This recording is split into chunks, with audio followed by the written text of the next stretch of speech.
हालो प्यारे बच्चों, इस वीडियो में हम कक्षा 9 गणित एनसीईआरटी बुक न लेकर के यहाँ मनोहर रे की किताब को ले रहे हैं और इसके प्रश्नों को देख रहे हैं। लेकिन उसके पहले हम कुछ सामान्य नियमों को पार्ट 1 में देखा। अगर वह वीडियो आप न देखे हों तो उसको आप पहले पार्ट 1 को देखिए। अब उसके आगे कुछ और सामान्य नियमों को हम देखते हैं, जिसमें दिया है निरसन नियम या काटने का नियम। तो इस नियम में क्या होता है कि अगर मान लीजिए ए गुणे सी है और कहीं बी गुणे सी है, तो सी दोनों तरफ राशियां हैं, तो सी हमारा सी से कैंसिल हो जाएगा, तो ए बराबर बी बन जाएगा। तो इसको हम निरसन नियम या काटने का नियम कहते हैं। दूसरा इसी तरह से होता है कि अगर ए प्लस सी है और यह बराबर अगर मान लीजिए दे दिया गया है बी प्लस सी जोड़ के साथ, तो बी प्लस सी है, तो इसमें भी सी सी से कैंसिल हो जाएगा, ए बराबर बी हो जाएगा। तो ये भी हमारा काटने का नियम अथवा निरसन नियम कहलाता है। अब आगे आएंगे योगात्मक तत्समक। तत्समक यानी आइडेंटिटी जो होती है, TITY होता है आइडेंटिटी। तो एडिटिव आइडेंटिटी में हमें क्या मिलता है, जो जीरो होता है। चूँकि किसी भी राशि में अगर हम जीरो को जोड़ते हैं तो उसके मान में कोई परिवर्तन नहीं होता है, तो इस जीरो को हम क्या कहते हैं, एडिटिव आइडेंटिटी यानी योगात्मक तत्समक। तो यदि योगात्मक तत्समक कहा जाएगा तो हमारा जीरो कहलाएगा।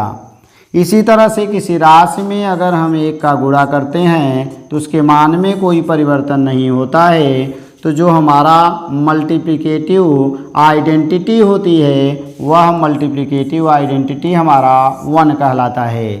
तो एडिटिव आइडेंटिटी जीरो यानी गुणात्मक तत्समक 1 होगा और योगात्मक तत्समक जो होगा वो 0 होगा।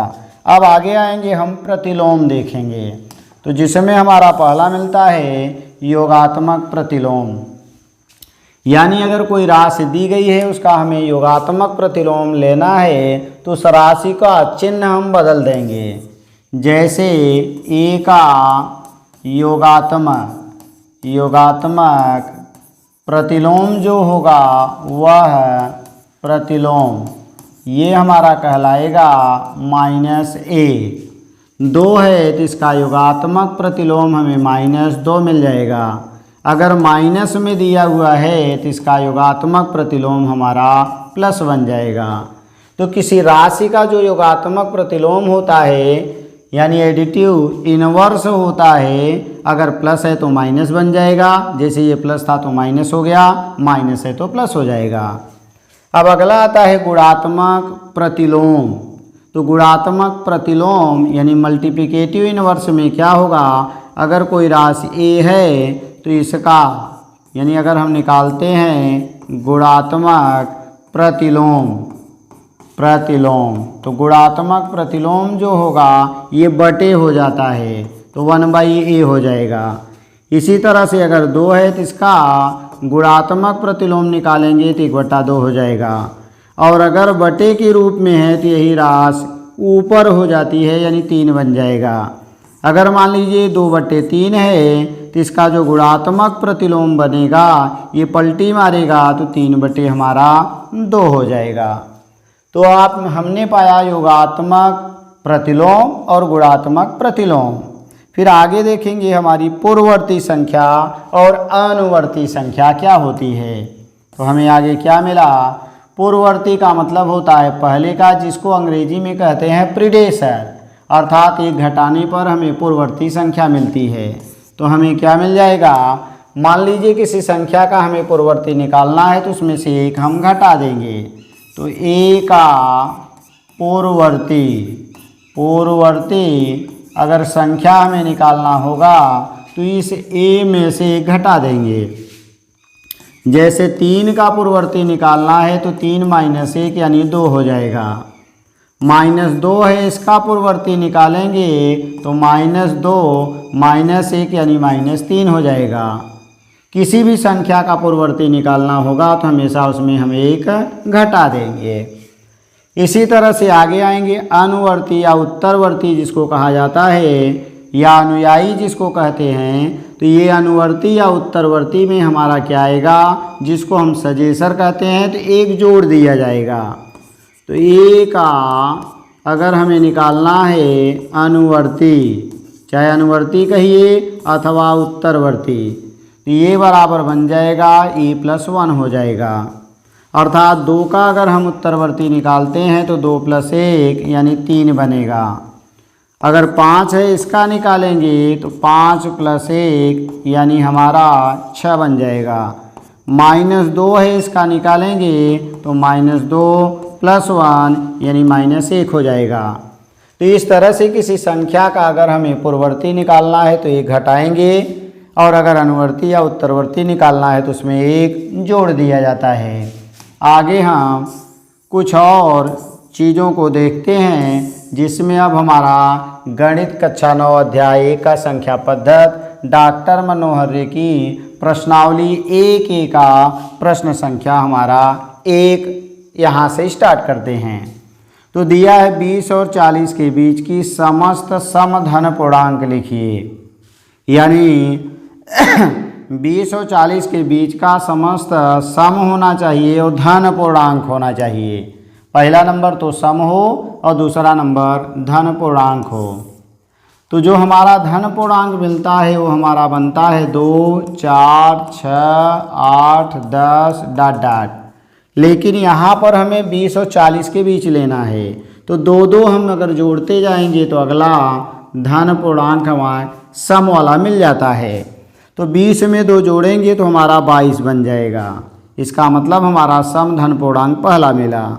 फिर इसमें 2 जोड़ेंगे तो 24, फिर 2 जोड़ेंगे 26, 28, 30, उसके बाद 32, 34, 36 और 38, क्योंकि 2 और जोड़ेंगे 40 हो जाएगा और हमें 20 और 40 के बीच का लिखना है, इन दोनों संख्याओं को नहीं लिखना है। ये हमारा बन जाएगा 20 और 40 के बीच समस्त धन पूर्णांक बराबर, यही हमारा आंसर हो जाएगा।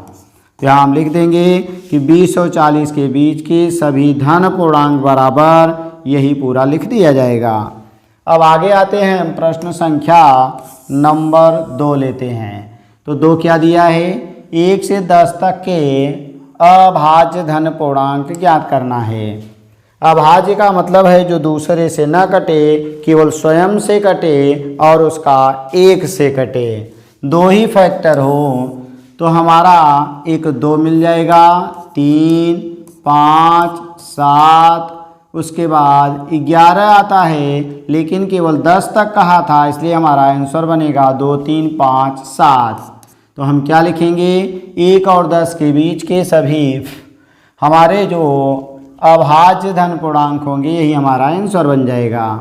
अब हम लेते हैं प्रश्न संख्या 3 को। करा 2a + 1 का क्रमानुयायी, क्रमानुयायी का मतलब उत्तरवर्ती, तो हम लिखेंगे 2a + 1 का क्रमानुयायी। क्रमानुयायी, क्रमानुयायी का मतलब यहाँ है उत्तरवर्ती, उत्तरवर्ती, या हम कह सकते हैं इसी को अनुवर्ती। चाहे उत्तरवर्ती कहिए, क्रमानुयायी कहिए या अनुवर्ती कहिए, तो 1 जोड़ने पर मिलता है। तो हमारी संख्या क्या थी, 2a + 1 था, तो 1 और जोड़ दिए तो बन गया 2a + 2, और यही हमारा आंसर बन जाएगा। अगला है प्रश्न संख्या 4। 2/3 का योगात्मक, करा योगात्मक प्रतिलोम ज्ञात कीजिए। तो योगात्मक प्रतिलोम हमेशा केवल चिन्ह बदल दिया जाता है। यहाँ पर प्लस दिया है तो माइनस हो जाएगा। तो हमें क्या मिलेगा कि 2/3 का योगात्मक प्रतिलोम, योगात्मक प्रतिलोम, योगात्मक प्रतिलोम, और ये बराबर हमें मिल क्या जाएगा, केवल माइनस लगा देंगे 2/3, और यही हमारा आंसर बन जाएगा। अगला है प्रश्न संख्या 5। -5 का गुणात्मक प्रतिलोम ज्ञात करना है। गुणात्मक में केवल बटे हो जाता है, प्रतिलोम माने बटे, ठीक ना, गुणात्मक है। तो -5 का बन जाएगा -5 का गुणात्मक, गुणात्मक प्रतिलोम, प्रतिलोम, अगर ये निकालेंगे तो हमारा बन जाएगा, चिन्ह वही रहेगा माइनस ही, केवल बटे के रूप में आ जाएगा, तो हमारा आंसर बनेगा -1/5 हो जाएगा। अब इसके आगे के प्रश्न संख्या 6 से हम प्रश्नों को नेक्स्ट पार्ट में देखेंगे। तो थैंक्स फॉर वाचिंग। इस तरह की वीडियो को देखने के लिए चैनल को सब्सक्राइब करें तथा वीडियो को लाइक करें।